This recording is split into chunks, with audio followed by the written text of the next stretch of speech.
What's going on, ladies and mothers? Welcome back to another episode on the podcast. I am the Refinery Worker. I'm your host, Shaq the Beast. Guys, I just wanted to touch on something serious. It's becoming a trend in the refinery world. And if you're not kind of in this world, in this life, or have a spouse that's in this world, in this life, when I say this, it's like an understatement, but shit gets real. Like, things get really real in the refineries. Let's first off want to welcome you guys back to the podcast. I am the Refinery Worker. I'm your host, Shaq the Beast. And the reason why I'm not kind of like my normal crazy self is because this one's kind of things are getting a little closer, and it's definitely getting real. It's always been real. And that's the thing. It always goes back to the thing where I say, people talk shit about, you work in the refineries, you get that big money, you got them side by sides, you got the motorcycles, you got the four wheelers, the boats, this, that. It comes at a fucking cost, okay? I've worked at Shell, Pemex, Deer Park Complex a bunch. From when I was a scaffold builder up until today. I'm literally supposed to be at this refinery on Monday. Was there a few weeks ago. It's real. I was literally at Shell 3 weeks ago working with Scott Hoffner. And if anybody's followed my podcast, I never name refineries. But this is different. This is closer to me. Worked there a lot.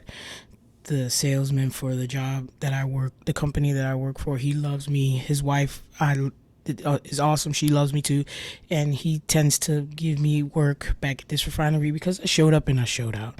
I came in and I did a good job, and I constantly do that anywhere I go.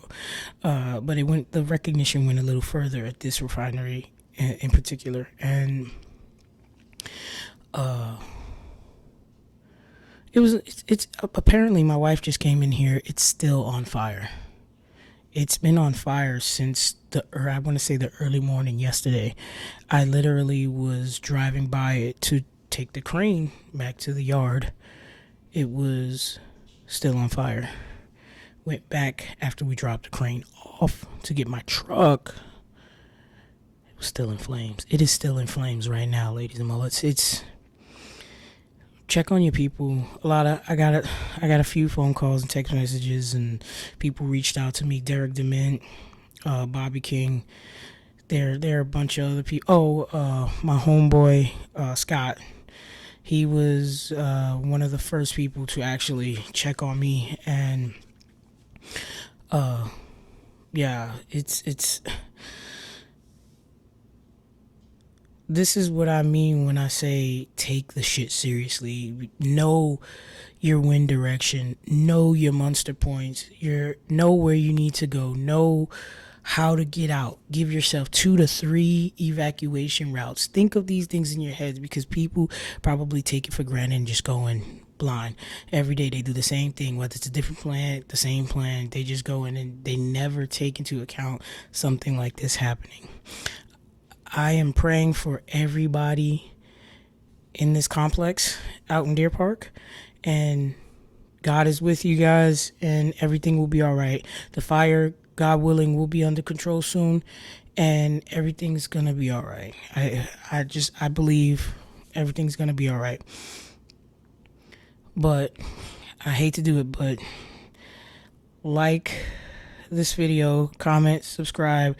Leave in the comments if you've ever actually been in an evacuation or a gas leak or a fire. Let me know if you've ever had to shelter in place. If you've ever worked in it, and it doesn't have to necessarily be a refinery. I know I cater to the blue collar world. Refineries, it could be anything. Somebody could work in a warehouse, or somebody could work in a fucking bakery. I always go back to those warehouses and bakeries. That's my thing. It's the first thing that pops up in my fucking mind. But I just want you to leave in the comments and let me know if you have ever had an evacuation, or you've been through a fire at your workplace, or a shelter in place, or whatever. So just let me know if you guys gone through that. Um, yeah, it's not a easy thing to go through something like that, and I've been through my fair share of those. And yeah, I don't even know if I'm gonna still be going to work on Monday. As far as to that location, I might, and unfortunately, that makes for a lot of work and a lot of money, because there's the repairs are going to need to be done. So there's a company or companies that will have to go in there and make those repairs. So yes, it's going to be, I guess, kind of job security. Of course, it's going to be insurance, so I'm sure they'll get everything covered and everyone will be okay and taken care of. Man, I just again pray that everyone is okay. Do not take for granted fucking crossing the street, getting into your car. Keep your head on a swivel. Keep your ears and your eyes open. Pay attention to your surroundings. Situational awareness doesn't necessarily have to be just with somebody trying to come mug you, because that's typically when people are talk about defense and defending themselves, home defense, and say you're pumping gas at a gas station. Situational awareness is keeping your head on a swivel, not being in your phone, not paying attention to your surroundings. That definitely goes for the refineries as well. Ladies and mothers, if a noise changes, if whatever the fuck that was just turned off, I think it was my AC unit. If a noise gets louder, if it changes, if it gets dimmer, a smell that wasn't there in the unit 5 minutes ago, 2 minutes ago, 1 minute ago, if something drops off of a piece of equipment, you see something, say something. If not, get out of the area. Tell your comrades. Bring it up to someone's attention. It may be absolutely nothing. It might just be absolutely zero. But what if it isn't? What if it isn't nothing? What if it is absolutely something? Say something to someone. Get out of the unit, pay attention, listen for things, smell for things, look for things, watch for things. Try not to feel for things, but in a sense, like if you're standing still and nothing was shaking, and then all of a sudden you feel rumbling under your feet, get the fuck out. Just take into account your senses and utilizing them the best that you can, because it might be that slight change. And acting on it immediately can be the difference from saving your life and being put in the ground or being in the hospital.